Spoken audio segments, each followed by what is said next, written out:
Selamat datang di kuliah online teknik kompilasi. Kita sudah sampai ke pertemuan kelima. Kalau saya hitung di sini masih kurang 2 kali pertemuan untuk sampai ke UTS ya. Oke, kita lanjutkan materi hari ini. Untuk kali ini saya akan menjelaskan mengenai sintak analisis atau analisis sintak ya, fase compiler setelah analisis leksikal. Oke, ini adalah slide dari chapter 4. Di filenya, kalau tidak salah nama filenya ch4a.ppt gitu ya. Oke, kita mulai. Materi mengenai analisis sintak, nanti kita akan berhubungan dengan parser. Di sini di fase sebelumnya di analisis leksikal, source code program akan dipecah menjadi token yang secara ringkasnya nanti source code dipisah jadi kata per kata gitu, kurang lebih nanti jadi variabel, keyword dan sebagainya, atau kita sebutnya istilahnya token.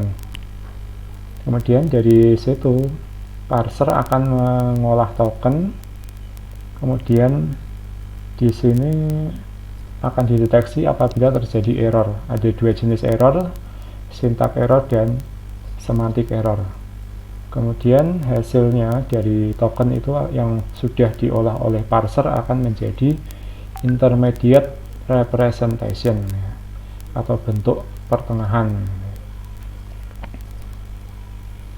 Oke, kita bahas sebentar mengenai error ya, syntax error dan semantic error. Kalau syntax error itu error penulisan source code. Biasanya misalnya kita menulis harusnya if jadi f atau af gitu ya, itu intinya typo gitu. Kemudian kalau semantic error, saya mencari dari internet itu ya, semantic error itu bisa disebut juga logic error. Jadi penulisan atau kodenya itu tidak terjadi typo, tapi logikanya salah. Di sumber lain yang saya baca, jenis error di sini ada logic error dan syntax error, yaitu kurang lebih seperti itu. Saya kembali ke slide. Kalau yang semantic error atau logic error, misalnya kita rumusnya misalnya harusnya tambah, tapi di kode yang kita tulis kita malah mengkalikan gitu ya. Jadi itu kalau dicari sintaknya secara sintak benar tapi salah, itu logikanya salah, bukan seperti itu gitu ya harusnya. Oke, lanjut ya. Kemudian kita bahas mengenai parser itu sendiri. Tugas dari parser adalah untuk mengecek sintak. Jadi tadi sintaknya dicek untuk mendapatkan error sintak maupun error semantik.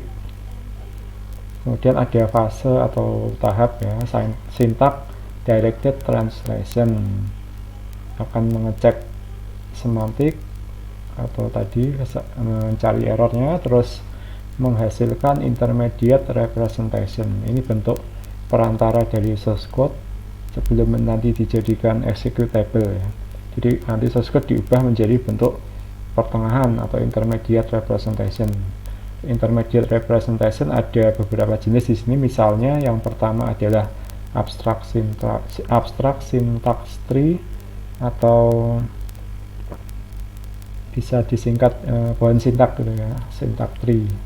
Kemudian control flow graphs.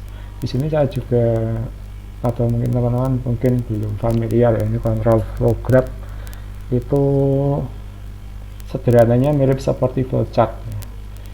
Oke, Ini hasil dari saya mencari tadi, control flow graph. Misalnya ini ya, if else. Nah, ini mirip seperti flowchart. Jadi misalnya kalau if kondisinya terpenuhi nanti cabang ke kiri, kalau tidak terpenuhi berarti else ya, nanti cabang ke kanan, kemudian lanjut ke tahap berikutnya. Ini control flow graph. Terus kemudian contoh yang lain, misalnya well ya, di sini ada kondisi, kemudian kalau terpenuhi nanti melakukan sesuatu diulang sampai berapa kali gitu ya, misalnya well misalnya nilai kurang dari 10 gitu ya, nanti ini proses akan ada proses yang diulang. Kalau sudah misalnya sampai kondisinya nilainya lebih dari 10, terus kemudian lanjut ke tahap yang berikutnya gitu misalnya. Oke, kita kembali ke slide yang ketiga. Ada intermediate representation WHIRL. Nah, ini kita skip saja ya. Intinya ini bentuk perantara dari sebuah tool compiler. Di sini sudah spesifik produk tertentu, Pro64 compiler. Oke, lanjut ke slide selanjutnya, error handling. Ini compiler yang bagus nanti harus bisa menangani error ya, termasuk identifikasi dan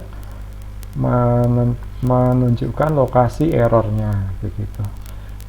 Untuk penanganan error nanti bisa macam-macam ya, nanti di ebook itu kemarin pernah kita bahas metode penanganan error seperti apa ya.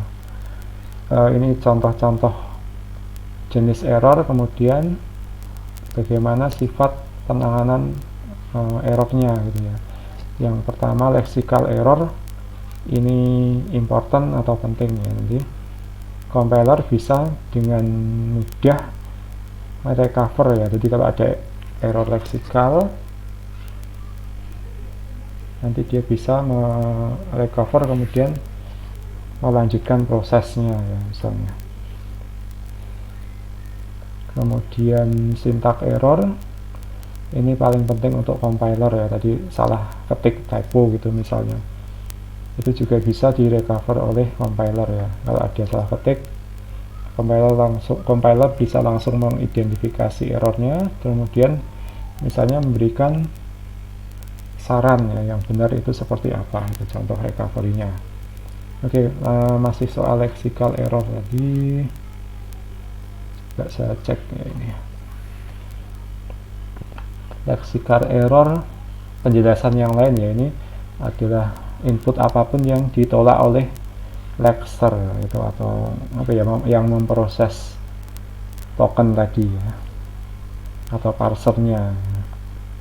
Jadi tokennya itu tidak bisa dikenali ya. Contohnya kita punya input yang macam-macam, kemudian kita punya rule kalau 0 sampai 9, ini contohnya nanti token yang jenisnya angka. Kalau huruf A sampai Z yang huruf kecil, kemudian A sampai Z yang huruf besar, itu token dikenali sebagai letter atau huruf. Ya, kalau ternyata bukan 0 sampai 9 dan A sampai Z, misalnya tanda baca, tanda seru, tanda pagar, tanda sama dengan itu yang tidak ada di rule-nya tadi. Nah, ini anything else, kemudian hasilnya error gitu. Jadi lexical error itu input yang tidak bisa dikenali oleh parser. Oke, kita kembali ke sini. Kemudian semantic error dan logical error, kalau yang tadi yang saya baca ini sama ya, ini kesalahan logika. Tapi kalau di sini dibedakan ya. Tapi poinnya sebenarnya sama ya, ini hard or impossible to detect at compile time. Nah, jadi kalaupun nanti kita compile itu bisa jadi executable tapi hasilnya salah ya, karena tadi kesalahan logika tidak bisa dideteksi oleh compiler. Lanjut. Nah, ini variable prefix property. Oke. Dalam nanti kita akan belajar mengenai parser. Ini lebih detailnya nanti ya, kita akan bahas lebih lanjut. Secara umum atau intinya ya, nanti ada jenis LL atau LR parser yang di situ ada suatu properti untuk memungkinkan dilakukannya early atau deteksi dini ya, early detection atau deteksi dini dari error sintak. Tujuan mendeteksi suatu error segera mungkin tanpa without consuming unnecessary input, tanpa harus memproses input yang tidak diperlukan. Kemudian how, ini caranya bagaimana mendeteksi sebuah error secepat mungkin melalui suatu prefix ya. Nanti dari prefix itu kalau bahasa awamnya awalan ya, nanti inputnya itu ada prefixnya atau awalannya. Kalau prefixnya tidak sesuai dengan suatu rule yang ada di suatu bahasa itu ya, nanti langsung bisa ditentukan kalau ada error sintak gitu. Nanti lebih detailnya akan kita bahas lagi di next. Ini error recovery strategies, itu pernah saya jadikan soal kalau tidak salah di pertemuan awal. Saya baru mungkin pembahasannya sudah ada di YouTube, video YouTube yang pernah saya upload ya, nanti saya cantumkan linknya ya di sini. Jadi kalau nanti parser yang dalam memproses token itu ada kesalahan yang misalnya tidak bisa mendeteksi atau menentukan jenis token atau tidak bisa memproses token, nanti bagaimana strategi penanganannya. Ada panic mode, trust level recovery, error prediction, dan global correction. Lanjut ya. Oke, materi selanjutnya mengenai ini adalah review ulang ya mengenai grammar. Sudah pernah disampaikan dan saya lihat di mata kuliah teknik atau maksud saya teori bahasa dan automata itu ada materi mengenai grammar ya. Ini saya dapat dari OCW, di RPS nya ada, jadi dan saya kira sudah familiar ya, sudah bisa memahami mengenai grammar ya. Oke, kita bahas sekilas saja. Jadi grammar, nanti grammar ada macam-macam yaitu atau aturan yang mendefinisikan suatu bahasa begitu ya. Salah satunya nanti ada context free grammar. Nanti context free grammar itu strukturnya secara umum ada 4 tuple. Yang pertama nanti ada himpunan terhingga infinite, maksud saya finite set ya. Himpunan terhingga dari token atau terminal simbol yang dilambangkan dengan T. Kemudian ada himpunan terhingga dari non terminal ya. Di sini kalau terminal simbol itu biasanya dituliskan dengan huruf ya. Kalau terminal simbol itu biasanya pakai huruf kecil, non terminal nanti pakai huruf besar itu yang saya ketahui ya. Kemudian P adalah himpunan terhingga dari production. Ini production adalah rule yang menentukan atau mendefinisikan suatu bahasa, biasanya digunakan untuk derivation ya. Nanti substitusi atau penggantian simbol biasanya. Production bentuknya dalam bentuk alfa menjadi beta ya. Di situ alfa. Nah, itu adalah himpunan bagian ya kalau nggak salah, atau apa ini, saya lupa membacanya seperti apa. Kurang lebih ya, alfa itu ada di dalam sini ya. N itu tadi isinya non terminal simbol ya, kemudian T tadi terminal simbol ya, itu nanti di apa, kalau ini union ya, union dari N dan T. Bintang itu closure atau apa ya, saya kalau nggak salah closure ya, ini atau gabungannya itu ya nanti. Yes. Oke, nanti lebih jelasnya kita lihat di contoh ya. Kemudian ada S. S adalah start simbol, dia anggota dari non terminal ya, biasanya memang seperti itu. Start simbol tidak mungkin berupa simbol yang terminal. Kalau terminal simbol itu tidak bisa diganti. Kalau non terminal simbol nanti bisa disubstitusi dengan simbol yang lain. Oke, lanjut ke slide selanjutnya. Ini tadi, ini convention atau perjanjian notasi. Tadi terminal pakai huruf kecil, non terminal pakai huruf besar, grammar simbol oh ya, misalnya grammar, grammarnya nanti di ya tadi ya, grammar isinya non terminal, terminal simbol, start simbol dan seterusnya. Ada production, yaitu semuanya disebut sebagai grammar. Simbolnya grammar itu ditulis pakai huruf besar ya. String of terminal ini, oh ya, jadi kalau terminal itu digabung-gabungkan nanti membentuk string of terminal gitu ya.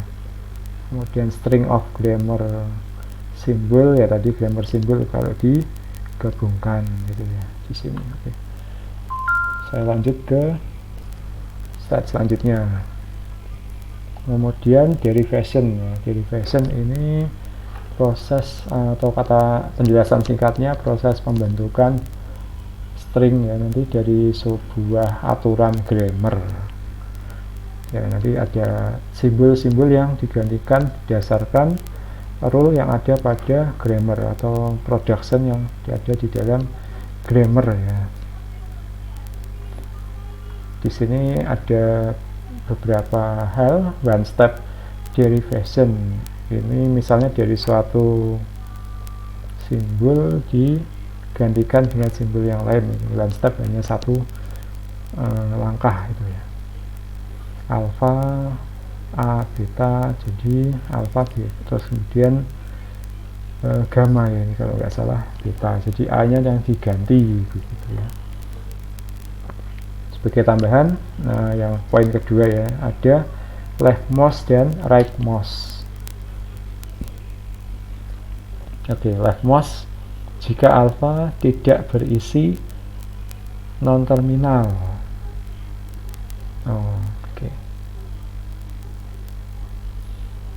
Kalau rightmost jika beta tidak berisi non terminal. Jadi nanti prosesnya yang di situ, kalau alpha tidak berisi non terminal nanti alpha tidak perlu diganti ya, karena sudah, berarti apa, kalau bukan non terminal berarti terminal simbol tinggal diganti yang sebelah kanannya, kalau nggak salah seperti itu. Rightmost kebalikannya ya, yang sebelah kanan tidak berisi non terminal, berarti nanti juga dalam derivation tidak perlu diganti ya. Kalau ada yang kurang tepat nanti bisa dikoreksi ya. Kemudian transitive closure, yaitu yang pakai tanda bintang, 0 or more step, nanti bisa jadi tidak ada yang dilakukan karena 0 step, atau mungkin dilakukan 1 kali, 2 kali dan seterusnya. Kalau yang seterusnya ini positive closure, berarti diganti ada, atau maksud saya ada satu proses, satu langkah yang dilakukan. Di sini paling sedikit satu ya, satu step. Bahasa yang di generate ya, ini yang poin yang ketiga, oleh grammar G didefinisikan sebagai LG. Di situ sama dengan W S atau ya ini ya, kalau tanda tegak seperti ini kalau tidak salah artinya bisa W atau S ini ya, hasil dari positif closure W ini ya, salah seperti itu. Ini nanti lebih jelasnya lihat contoh saja. Contoh derivation ini ya, slide selanjutnya. Misalnya grammarnya adalah ini, aturan atau productionnya mungkin di sini ada salah ketik ya. Di sini contohnya dari E itu bisa jadi min E, kalau di sini min, tanda min di sini mungkin tidak perlu ya, ini nanti dari E diganti menjadi ID. Kalau sudah ID ya berhenti ya, di sini ID yang terminal gitu. Atau yang selanjutnya E diganti menjadi E plus E gitu ya. Kemudian E yang belakang diganti ID, terus lanjut lagi E yang depan diganti ID ya. E plus E selanjutnya jadi terakhir jadi ID plus ID gitu. Itu oke. Sampai slide ke-10 nanti akan saya lanjutkan di video selanjutnya. Terima kasih, sampai jumpa di video selanjutnya.